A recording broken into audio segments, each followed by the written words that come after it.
What's going on YouTube, Ferocity? I hope you guys are doing well. Ever since the beta, it has been often theorized and questioned whether or not XDefiant has the potential to be the Call of Duty killer. And with the release of XDefiant, the theories are starting to ramp up. The conversation surrounding this is definitely gaining some traction. Something that people that love the game will hold true to themselves and say, yes, XDefiant has the potential to be the COD killer. But the detractors, those that want to hate on the game and find every reason not to like it, almost mock the idea that this game could be the COD killer. So many people saying, do you expect a game that has this many issues to be the COD killer? And while I can acknowledge that XDefiant is not a perfect game, and it does have its flaws, it most certainly needs to fix its network connection, its desync, and its hit detection. And we know these are things Ubisoft is working on. But that doesn't take away from its potential, because once those things are fixed, wouldn't we have a better game? You don't judge a potential based on what you get day one. You want to see what the game's going to grow into. And I still believe XDefiant is going to grow into a thriving, strong first-person shooter. I don't think it's going to have the popularity it has now. I think it's going to find its own little niche. And because of that, I don't view XDefiant as the COD killer. I view it more as the Call of Duty influencer. Let me explain. I don't think that XDefiant is reinventing the wheel. I don't think they're going to be able to dethrone Call of Duty. Mostly because Call of Duty's too big. They're too much of a phenomenon right now to just fall apart to some indie game that really has more problems than it does successes at this point in time. Still a really fun game. It's awesome and I love it, but it doesn't have that mass appeal Call of Duty has. Everyone's still playing Call of Duty. XDefiant isn't even available on Steam. If you want to play it on computer, you have to use the Ubisoft launcher. It's not like this thing is screaming from the rooftops, play me. There's not enough marketing about it. And then you compare that to Call of Duty, which has millions of dollars to throw towards marketing, millions of dollars in revenue every year, and I just don't think the two can compare. But where I think that XDefiant can influence some changes with Call of Duty is with its content, with its goal of centering the game around fun gameplay. Because that's what XDefiant's competitive advantage is here. Not only is it free to play, but the gameplay is insanely fun. Yes, are there issues with the desync and the connection? Of course there is. But for me, it hasn't been enough of a detractor to ruin the fun of the game.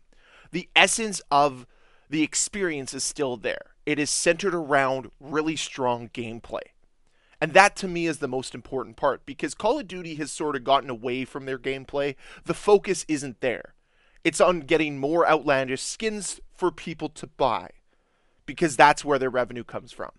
Their revenue is not going to come from their gameplay. They know they have you. They know that you're going to spend $70 every single year on a mediocre campaign at best, an online experience that is okay, and whatever their third mode is that year. They know you're going to do that. So they don't really need to care how strong the gameplay is. The goal is to get more than just $70 out of you, though. The goal is for you to consistently spend money on new skins, on new weapon skins, on new variants of guns, whatever it might be, so that they can continue to churn revenue month over month. And it's a brilliant idea. But this is where XDefiant comes in. Because XDefiant's goal as a free-to-play game is to suck you in with a different type of approach. We don't care about how outlandish our skins are. And honestly, what we've seen so far isn't too crazy. I haven't supported the game yet. I probably will at some point once desync's fixed.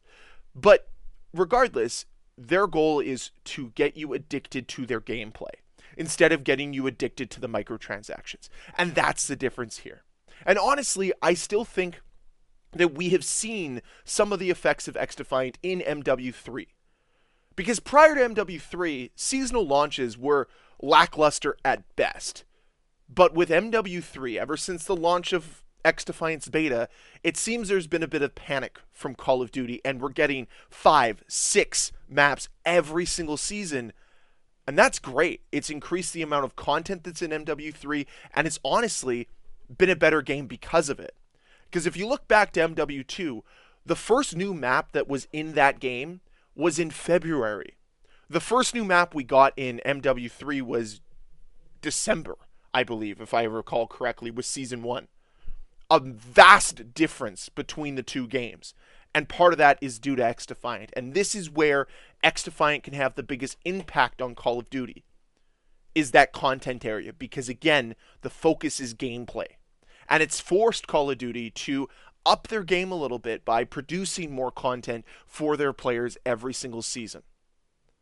While I don't think that XDefiant has been the nail in the coffin to Call of Duty, I do think it has influenced it to change. And the free-to-play model that XDefiant has might force Call of Duty's hand, not next year, but potentially in the future.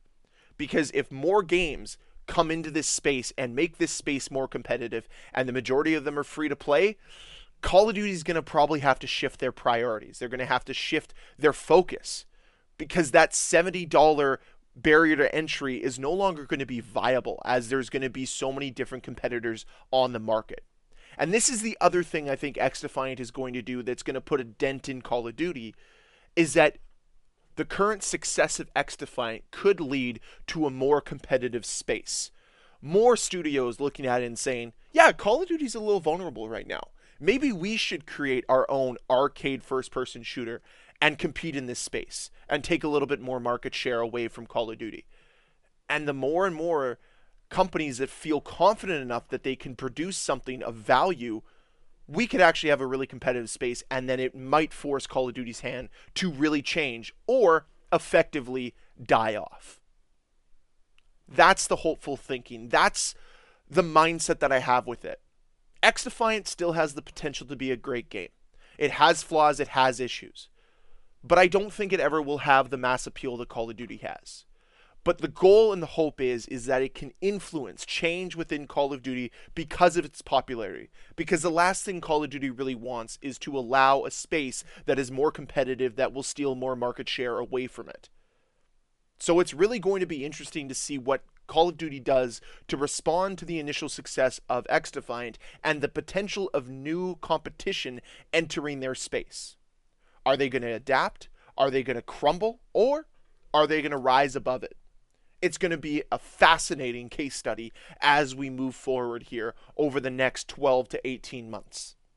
So I'll leave you with this. My question for today is, do you think that XDefiant is the Call of Duty killer? If not, what would help make it the Call of Duty killer? Would love to hear your thoughts down below in that comment section. And as always, guys, thank you very much for watching. If you enjoyed this video, please hit that like button. If you want to see more videos from me, please hit that subscribe button. And I'll see you guys next time. Bye.